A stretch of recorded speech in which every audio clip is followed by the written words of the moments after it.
రాష్ట్రానికి rain alert జారీ చేసింది ఐఎండీ. వాయువ్య బంగాళాఖాతంలో ఏర్పడిన అల్పపీడనం ప్రభావంతో 2-3 రోజులు వర్షాలు కురిసే ఛాన్స్ ఉందన్నారు వెదర్ ఆఫీసర్స్. ఉమ్మడి ఆదిలాబాద్, కరీంనగర్, వరంగల్, భద్రాద్రి కొత్తగూడెం, నిజామాబాద్ జిల్లాలో మోస్తరు నుంచి భారీ వర్షాలు కురిసే అవకాశం ఉందన్నారు. రాత్రి హైదరాబాద్లో పలుచోట్ల భారీ వర్షం కురిసింది. మణికొండ, అల్కాపూర్, జూబ్లీహిల్స్, బంజారాహిల్స్, మాదాపూర్, పంజాగుట్ట, అమీర్పేట్, ఎర్రగడ్డ, బోరబండ ప్రాంతాల్లో భారీ వర్షం పడింది.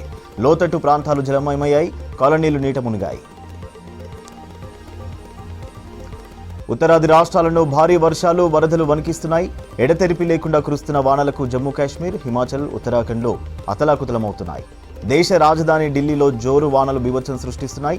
యమునా నది ప్రమాదకర స్థాయిని మించి ప్రవహిస్తోంది. లోతట్టు ప్రాంతాలు వరద నీటిలో చిక్కుకున్నాయి. ఢిల్లీలోని అగ్రసేన్ చౌక్, సెక్టార్ 15, మెహ్రౌలీ రోడ్, పాత ఢిల్లీ రోడ్డులు చెరువులను తలపిస్తున్నాయి. ఇల్లు, వాణిజ్య సముదాయాల్లోకి నీరు చేరడంతో ప్రజలను సురక్షిత ప్రాంతాలకు తరలిస్తున్నారు అధికారులు. ఇవాళ కామారెడ్డి జిల్లాలో పర్యటించనున్నారు సీఎం రేవంత్. వరద ప్రభావిత ప్రాంతాలను పరిశీలించనున్నారు. హైదరాబాద్ నుంచి హెలికాప్టర్లో తాడ్వాయి మండలం ఎర్రపహాడ్ చేరుకుని అక్కడి నుంచి లింగంపేటకు వెళ్తారు. వరదలకు దెబ్బతిన్న లింగంపల్లి R&B బ్రిడ్జిను పరిశీలించనున్నారు. ఇక బొడిగీడ గ్రామంలో దెబ్బతిన్న పంట పొలాలు, కామారెడ్డి మున్సిపాలిటీలో దెబ్బతిన్న రోడ్లు, జిఆర్ కాలనీని సందర్శించనున్నారు. ఆ తర్వాత కామారెడ్డి IDOCలో ఫోటో ఎగ్జిబిషన్ను సందర్శించి వరద నష్టంపై అధికారులతో సమీక్ష నిర్వహించనున్నారు రేవంత్. గతంలో కాంగ్రెస్ సర్కారే పేదలకు ఇందిరమ్మ ఇండ్లు ఇచ్చిందన్నారు సీఎం రేవంత్ రెడ్డి. భద్రాద్రి కొత్తగూడెం జిల్లా చండ్రుగొండ మండలం బెండలపాడు గ్రామంలో ఇందిరమ్మ ఇళ్లను ప్రారంభించారు. 10 ఏళ్ల కేసీఆర్ పాలనలో పేదల సొంతింటి కల నెరవేరలేదన్నారు. 1,00,000 కోట్లు సంపాదించినా కేసీఆర్కు సంతోషం లేదని విమర్శించారు. అవినీతి సొమ్ము పంపకాల్లో తేడాలు వచ్చి వాళ్లల్లో వాళ్ళు కొట్లాడుకుంటున్నారని చెప్పారు. పేదల కోసం చేయాల్సిన పనులు తమకున్నాయని, కుటుంబ పంచాయతీల్లోకి తమను లాగొద్దన్నారు. రాష్ట్రాల ఆర్థిక స్వేచ్ఛ జీఎస్టీతో పోయిందన్నారు డిప్యూటీ సీఎం బట్టి విక్రమార్క. జీఎస్టీ రాకముందు రాష్ట్రాలకు తమ అవసరాలకు తగ్గట్టుగా ఆదాయాన్ని పెంచుకునేందుకు, ప్రణాళికలు వేసుకునేందుకు స్వేచ్ఛ ఉండేదన్నారు. ఇక ఇప్పుడు రాష్ట్రాలకు ఎలాంటి వెసులుబాటు, స్వేచ్ఛ లేదన్నారు. ఢిల్లీలో జరిగిన జీఎస్టీ కౌన్సిల్ సమావేశంలో పాల్గొన్నారు బట్టి. రాష్ట్రాల ఆదాయం తగ్గితే హెల్త్, విద్య లాంటి ముఖ్యమైన సేవలు, సంక్షేమ పథకాలపై నేరుగా ప్రభావం పడుతుందని జీఎస్టీ కౌన్సిల్ సమావేశంలో పలు సూచనలు చేశారు బట్టి విక్రమార్క. ఏటీసీలతో గ్రామీణ నిరుపేద యువతీ యువకులకు మేలు జరుగుతుందన్నారు మంత్రి వివేక్ వెంకటస్వామి. టాటా గ్రూపుతో ఒప్పందంతో CSR నిధులతో 4,000 కోట్లతో రాష్ట్ర వ్యాప్తంగా నిరుద్యోగ యువతకు శిక్షణ ఇస్తామని చెప్పారు. 8 కోట్లతో వికారాబాద్ జిల్లా హకీంపేటలో ఏటీసీ బిల్డింగ్ నిర్మాణానికి భూమి పూజ చేశారు. ఈ అవకాశాన్ని నిరుద్యోగ యువత ఉపయోగించుకోవాలని సూచించారు మంత్రి వివేక్. ఇందిరమ్మ ఇండ్లు నిరంతర ప్రక్రియ అన్నారు మంత్రులు Ponguleti Srinivasa Reddy, Vakiti Srihari.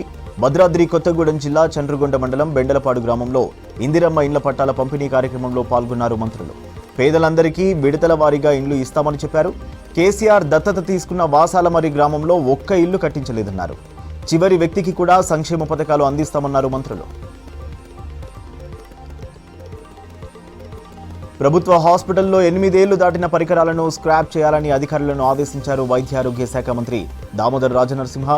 Aarogyasri health care trust కార్యాలయంలో అధికారులతో ఉన్నత స్థాయి సమీక్ష నిర్వహించారు మంత్రి. ప్రభుత్వ హాస్పిటల్లో ఆపరేషన్ థియేటర్ల ఏర్పాటు, పరికరాల వినియోగం, శానిటేషన్పై చర్చించారు. గాంధీ హాస్పిటల్ బ్రాండింగ్పై డిస్కస్ చేశారు. గాంధీలో పేషెంట్ల సహాయకులకు CSR నిధులతో 5 అంతస్తుల్లో బిల్డింగ్ ఏర్పాటుపై చర్చించారు దామోదర. మేడారం జాతర ఖ్యాతి ఖండాంతరాలు దాటాలన్నారు మంత్రులు కొండా సురేఖ, సీతక్క. సెక్రటేరియట్లో మాస్టర్ ప్లాన్, జాతర నిర్వహణపై మంత్రి అడ్లూరితో కలిసి సమీక్ష చేశారు. గతం కంటే ఈసారి ఘనంగా జాతర చేయాలని నిర్వహించాలన్నారు. తాగునీళ్లు, వసతి, రద్దీ నియంత్రణపై, AI వినియోగంపై అధికారులకు సూచనలు, సలహాలు ఇచ్చారు. ఈసారి జాతరకు ప్రభుత్వం 150 కోట్లు, ప్రభుత్వం మాస్టర్ ప్లాన్ కోసం 236 కోట్ల 2 లక్షల నిధులు కేటాయించిందని తెలిపారు మంత్రులు.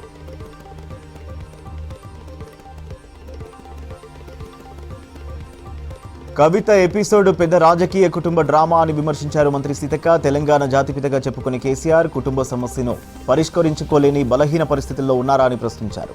కాళేశ్వరం ప్రాజెక్టులో అవినీతి బయటపడేసరికి కేసీఆర్ కుటుంబ సభ్యులు గొడవ పడుతున్నారని చెప్పారు. కేటీఆర్ ప్రోత్సాహం లేనిదే కవితను సస్పెండ్ చేయడం సాధ్యమా అని ప్రశ్నించారు సీతక్క. హరీష్ సంతోష్ల వల్లే తన తండ్రి కేసీఆర్ కు కాళేశ్వరం అవినీతి మరక అంటిందని చెబుతున్న కవిత ఇప్పుడు సీఎం రేవంత్ రెడ్డిపై విమర్శలు చేయడం ఏంటన్నారు మంత్రి అడ్లూరి లక్ష్మణ్. కవితను కాంగ్రెస్ లోకి కాదు కదా, గాంధీ భవన్ మెట్లు కూడా ఎక్కనివ్వబోమన్నారు మంత్రి అడ్లూరి లక్ష్మణ్. కాళేశ్వరం అంశాన్ని డైవర్ట్ చేయడానికే బీఆర్ఎస్ నేతలు డ్రామా ఆడుతున్నారని విమర్శించారు కేంద్ర మంత్రి బండి సంజయ్. కవిత విషయాన్ని ముందుకు తెచ్చి కాళేశ్వరం ప్రాజెక్టును పక్కదారి పట్టిస్తున్నారని ఆరోపించారు. కవిత రాజీనామా చేస్తే ఎంత, చేయకపోతే ఎంత అన్నారు కేంద్ర మంత్రి బండి సంజయ్. కవిత కొన్ని కఠోర సత్యాలు, మరికొన్ని అసత్యాలు మాట్లాడారన్నారు PCC chief Mahesh Kumar Goud. BRS లో కీలక నిర్ణయాలు తీసుకున్న వారిలో ఆమె ఒకరని చెప్పారు. కవితకు తెలియకుండా కాళేశ్వరం ప్రాజెక్టుపై అవినీతి జరిగిందా అని ప్రశ్నించారు. ప్రజల దృష్టిని మళ్లించేందుకు కేసీఆర్ ఇలా చేయిస్తున్నారేమో అని సందేహం వ్యక్తం చేశారు మహేష్ కుమార్. అవినీతి సొమ్ము పంపకాల్లో విభేదాల వల్లే బీఆర్ఎస్ లో గొడవలు వచ్చాయన్నారు BJP state chief Ramachandra Rao. Kaleshwaram ప్రాజెక్టుపై అవినీతి జరిగిందని కేసీఆర్ కుటుంబ సభ్యులే చెప్తున్నారని విమర్శించారు. 10 ఏళ్లలో తెలంగాణలో ఒక్క కుటుంబమే బాగుపడిందన్నారు రామచంద్రరావు.